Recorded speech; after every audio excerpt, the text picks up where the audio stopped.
Rapture यानी मसीह की कलीसिया का हवा में बादलों पर उठाए जाना। रैप्चर एक ऐसा इवेंट है जो ना तो अब तक कभी हुआ है और ना किसी दूसरे धर्म में ऐसी किसी शिक्षा के बारे में सिखाया जाता है।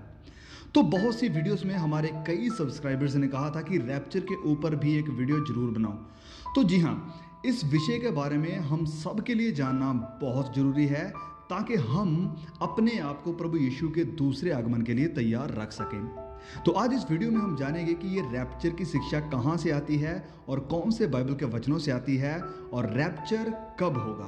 तो वीडियो में आगे जाने से पहले मैं चाहूँगा कि अगर आप इस चैनल पर नए हैं तो प्लीज़ चैनल को सब्सक्राइब जरूर कर लें, साथ में बेल आइकॉन को भी दबा दें आने वाले हर नए वीडियोस का अपडेट पाने के लिए। तो चलिए इस वीडियो को शुरू करते हैं। अंतिम समय के संबंध में तकरीबन हर मसीही इन तीन बातों पर सहमत है कि अंतिम समय में पहली बात कि 7 साल के लिए एक बहुत भारी क्लेश होगा, दूसरा कि प्रभु यीशु दोबारा फिर आएंगे और अपना राज्य स्थापित करेंगे, और तीसरा कि हर एक मसीही प्रभु यीशु पर विश्वास रखने वाला उसके साथ बादलों पर उठा लिया जाएगा। पर जो बात सवाल और विवाद पैदा करती है वो ये है कि भारी क्लेश और प्रभु यीशु के दूसरे आगमन के संबंध में ये रैप्चर कब होगा। क्या रैप्चर भारी क्लेश के पहले होगा या फिर उसके बाद? तो रैप्चर को लेकर मसीही लोग 3 बुनियादी सिद्धांतों को मानते हैं। पहला है प्री ट्रिबुलेशन रैप्चर, मतलब कि 7 साल के इस भारी क्लेश के शुरू होने से पहले ही कलीसिया को उठा लिया जाएगा। कलीसिया को क्लेश से होकर गुजरना नहीं पड़ेगा। दूसरा है मिड ट्रिबुलेशन रैप्चर। यह ग्रुप मानता है कि कलीसिया 3.5 साल के लिए क्लेश से होकर गुजरेगी और फिर रैप्चर होगा। और तीसरा है पोस्ट ट्रिबुलेशन रैप्चर। यह ग्रुप का विश्वास है कि कलीसिया को भी इस 7 साल के भारी क्लेश से होकर गुजरना पड़ेगा और फिर रैप्चर होगा, फिर प्रभु यीशु आएंगे। तो इन तीनों में से 2 सबसे प्रमुख हैं। पहला है प्री ट्रिबुलेशन रैप्चर और दूसरा पोस्ट ट्रिबुलेशन रैप्चर। तो सबसे पहले हम देखते हैं प्री ट्रिबुलेशन को, जो कि सिखाता है कि रैप्चर भारी क्लेश से पहले हो जाएगा।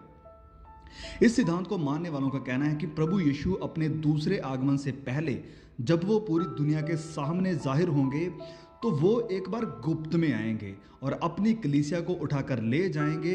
और ये लोग रैप्चर और प्रभु यीशु के दूसरे आगमन को 2 अलग अलग इवेंट बताते हैं कि पहली बार जब प्रभु यीशु गुप्त में आएंगे अपनी कलीसिया को लेने के लिए तो वह रैप्चर होगा, और जब दूसरी बार आएंगे सबके सामने अपना राज्य स्थापित करने के लिए तो वह दूसरा आगमन यानी सेकंड कमिंग होगी। प्री ट्रिबुलेशन रैप्चर के सिद्धांत की शुरुआत हुई थी 1827 को इंग्लैंड में जॉन डार्बी के द्वारा। तो ये व्यू बहुत तेजी से प्रचलित हुआ और लोगों ने इसको मानना शुरू किया। इस सिद्धांत के ऊपर बहुत सी किताबें और नॉवेल्स भी लिखे गए और कई फिल्में भी रिलीज हुई, जैसे कि लेफ्ट बिहाइंड सीरीज।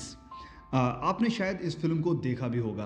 तो ज़्यादातर मसीही लोग इस सिद्धांत को मानते हैं और ये सिद्धांत बहुत ही कंफर्टेबल और बहुत ही आरामदायक है, और इसकी शुरुआत भी उन्हीं देशों में हुई है जिन्होंने कभी परसिक्यूशन का सताव का सामना नहीं किया है।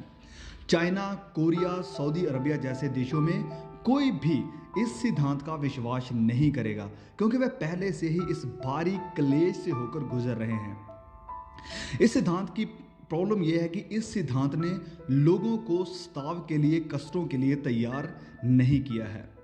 अब अगर आप मुझे पूछेंगे कि आप कौन से सिद्धांत को मानते हैं कि रैप्चर क्लेश के पहले होगा या फिर क्लेश के बाद होगा, तो मैं कहूँगा कि हम पवित्र वचन में देखेंगे और वचनों की तुलना एक दूसरे के साथ करेंगे और देखेंगे कि बाइबल क्या कहती है असल में इस विषय के बारे में। तो सबसे पहले हम देखते हैं पहला थिस्सलुनीकियों अध्याय 4 वचन 16 में।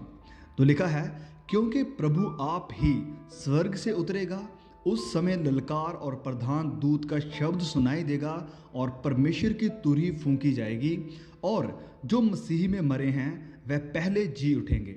तब हम जो जीवित और बचे रहेंगे उनके साथ बादलों पर उठा लिए जाएंगे कि हवा में प्रभु से मिलें, और इस रीति से हम सदा प्रभु के साथ रहेंगे। तो पौलुस यहाँ पर यह शिक्षा नहीं दे रहा है कि अंत कब होगा या रैप्चर कब होगा, पर ये कि अंत में क्या होगा और रैप्चर कैसे होगा, क्योंकि थस्सलुनीके की कलीसिया के लोग अपने रिश्तेदारों, भाइयों बहनों और अपने चाहने वालों को लेकर चिंता में थे जो मर चुके थे, और वह जानना चाहते थे कि उनके साथ क्या होगा। और फिर पौलुस उन्हें इस पत्री में लिखता है कि उनके साथ क्या होगा। तो अगर हमें जानना है कि अंत कब होगा, तो हमें प्रभु यीशु के वचनों को देखना होगा, जो कि लिखा है मत्ती अध्याय 24 वचन 21, 22 और 29 से लेकर 31 तक। लिखा है, क्योंकि उस समय ऐसा भारी क्लेश होगा जैसा जगत के आरंभ से ना तो अब तक हुआ है और ना कभी होगा। और यदि वे दिन घटाए ना जाते तो कोई भी प्राणी ना बचता, परंतु, अब ध्यान से सुनिए, परंतु चुने हुओं के कारण, मतलब कि चुने हुए भी उस क्लेश में थे, परंतु चुने हुओं के कारण वह दिन घटाए जाएंगे। और ये सारे क्लेश का जिक्र करने के बाद प्रभु यीशु अब सुनिए क्या कहते हैं।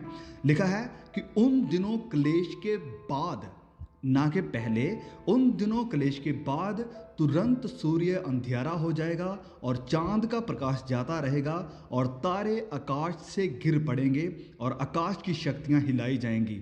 और फिर वचन 30 में लिखा है कि तब मनुष्य के पुत्र का चिन्ह आकाश से दिखाई देगा और तब पृथ्वी के सब कुलों के लोग छाती पीटेंगे और मनुष्य के पुत्र को बड़ी सामर्थ और महिमा के साथ आकाश के बादलों पर आते देखेंगे।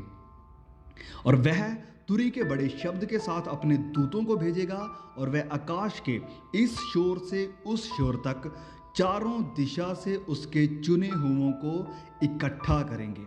तो इस इकट्ठा करने का ही मतलब है रैप्चर। तो आप प्लीज अपनी बाइबल को खुद उठाइए और इन वचनों को थोड़ा ध्यान से पढ़िए। अब इसे सुनिए, थोड़ा ध्यान से देखिए ये वचनों में कि पौलुस क्या कह रहे हैं। ये लिखा है दूसरा थस्सलुनीकियों अध्याय 2 वचन 1 से 3 तक। तो लिखा है, हे भाइयों, अब हम अपने प्रभु यीशु मसीह के आने और उसके पास अपने इकट्ठे होने यानी रैप्चर के विषय में तुमसे विनती करते हैं। वचन 3 कि किसी भी रीति से किसी के धोखे में मत आना, क्योंकि वह दिन ना आएगा जब तक धर्म का त्याग ना हो ले। ये धर्म का त्याग जब हम इंग्लिश में देखते हैं तो वहाँ लिखा है अपोस्टेसी या ग्रेट फॉलिंग अवे, कि जब लोग धर्म को, विश्वास को छोड़ने लगेंगे, परमेश्वर से दूर हो जाएंगे। और फिर प्रभु यीशु ने भी तो ऐसा ही कहा था मत्ती अध्याय 24 वचन 12 में कि अधर्म के बढ़ने के कारण बहुतों का प्रेम ठंडा हो जाएगा।